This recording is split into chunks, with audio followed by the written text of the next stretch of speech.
Socio economical को हमने women empowerment से रिलेट किया। क्लिनिक्स खोलें पुर और जहाँ पे गरीबी बहुत ज़्यादा है वो एरियाज में या ड्रॉप आउट हो रहे हैं तो उनको हम प्रॉपर से गाइड कर रहे हैं। इनके हस्बैंड छोड़ चुके हैं, कई लोग बीमार हैं, बहुत से लोग कपड़ों का बिजनेस कर रहे हैं और बहुत से ऐसे हैं जो घरों में कुछ भी छोटा मोटा बिजनेस चालू करके उसमें वो लोग आगे बढ़ना चाह रहे हैं।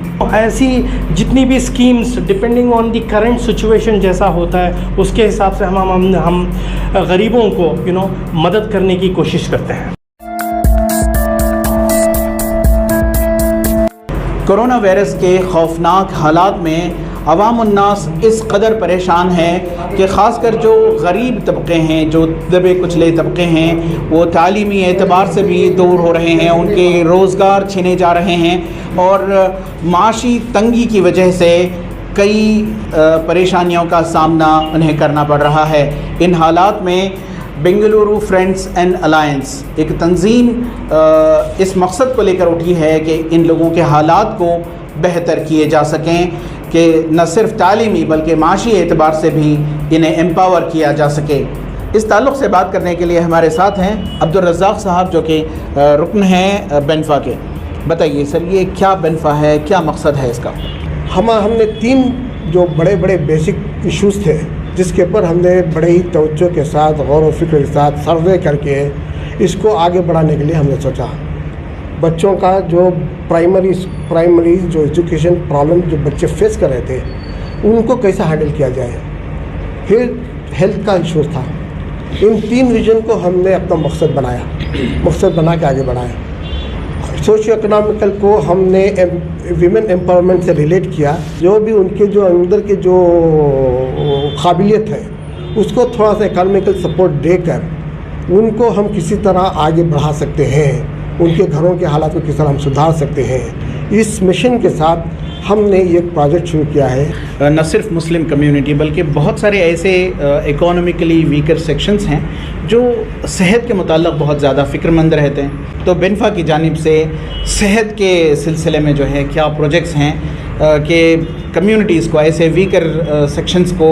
हमने अभी जब से बेनफ़ा शुरू हुआ है ऑलमोस्ट 30 पेशेंट्स को हम लोग हेल्प किए हैं, उनके बिल्स भरे हैं, ट्रीटमेंट कराए हैं, सर्जरीज कराए हैं और हो सकता है उनको गवर्नमेंट हॉस्पिटल्स में भी ट्रीट कराएं जहाँ पे हमारे जान पहचान के डॉक्टर्स हैं। हम लोग प्राइवेट में हम लोग अपने फ़ंड से उनका इलाज करा रहे हैं और थोड़े केसेस में तो कोविड में तो बहुत सारे लोग जब इंतकाल हो गए उनके पास पैसे नहीं थे तो हम लोग पैसे भर के वो डेड बॉडीज़ को बाहर निकाले।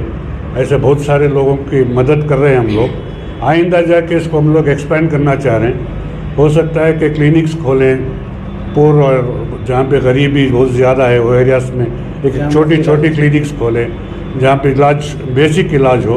न सिर्फ मुस्लिम माशरा बल्कि CST का भी तबका है जो इस पैंडमिक के दौरान लॉकडाउन की वजह से रोज़गार से बहुत दूर है, तो इस वजह से तालीमी पसमानदगी बहुत ज़्यादा हो रही है, चाइल्ड लेबर का ख़तरा जो है बढ़ रहा है, ड्रॉप आउट्स बहुत ज़्यादा हो रहे हैं। तो इस सिलसिले में क्या इक़दामात लिए जाने चाहिए?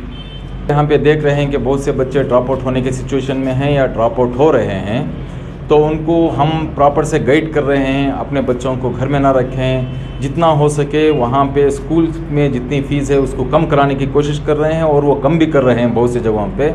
या नहीं तो और ज़्यादा जब बर्डन हो जाता है तो अच्छे गवर्नमेंट स्कूल जो BBMP स्कूल्स हैं, गवर्नमेंट स्कूल्स हैं, वहाँ पे उनको ले जाने की कोशिश कर रहे हैं और उनको मोटिवेट कर रहे हैं। उनसे कह रहे हैं कि आपकी कितनी फ़ीस है, कहाँ तक मुमकिन है, हम उसको हेल्प कर रहे हैं। और हर मंगल के दिन हम यहाँ पे पूरे एप्लीकेशंस कलेक्ट करते हैं, उनका हाल पूछते हैं क्या क्या है, उनके क्या क्या तकलीफ़ें हैं। जितना हो सके उतना बेनफ़ा से हम ये मेंबर से डिस्कस करके उसको अप्रूव कर रहे हैं और उनको जहाँ तक हो सके वहाँ तक स्कूल को ले जाने की कोशिश कर रहे हैं। आसिया मैडम, बताइए कि ये जो आपकी ऑर्गेनाइजेशन का नारा है कि ख़वातीन को ख़ुद मुख्तार बनाएंगे और इस सिलसिले में जो 0% इंटरेस्ट पर बिला सूद जो कर्ज़ दिए जा रहे हैं, ये क्या है, कैसी मदद है और क्या मकसद है इसका?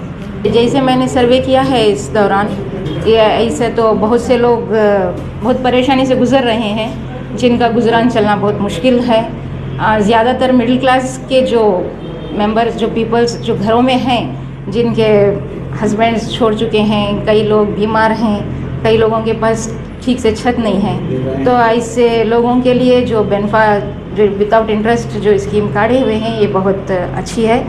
और इनसे जो भी औरतें जो ले रही हैं इनको बिज़नेस के लिए बिज़नेस में डाल के और थोड़ा वो डेवलप होना चाह रहे हैं। अभी स्टार्टिंग तो यहाँ से 5000 दिया जा रहा है, इसके बाद और थोड़ा ज़्यादा भी दें तो बेहतर ही है इन लोगों के लिए। बहुत से लोग कपड़ों का बिज़नेस कर रहे हैं, बहुत से लोग जो कॉस्मेटिक सेल आजकल औरतों के लिए मामूल हो गया है, और बहुत से ऐसे हैं जो घरों में कुछ भी छोटा मोटा बिज़नेस चालू करके उसमें वो लोग आगे बढ़ना चाह रहे हैं। इन लोगों को ऐसा मिलने से ये लोग बहुत आगे बढ़ सकते हैं, अपनी परेशानी दूर कर सकते हैं, यहाँ तक कि इनके बच्चों के लिए एजुकेशन के लिए बहुत तकलीफ़ें पड़ रही हैं। जो अभी ये बिज़नेस करना चाह रहे हैं इसमें आगे बढ़ के इनके बच्चों की भी थोड़ी बहुत एजुकेशन के लिए इन लोगों को मदद हो जाएगी।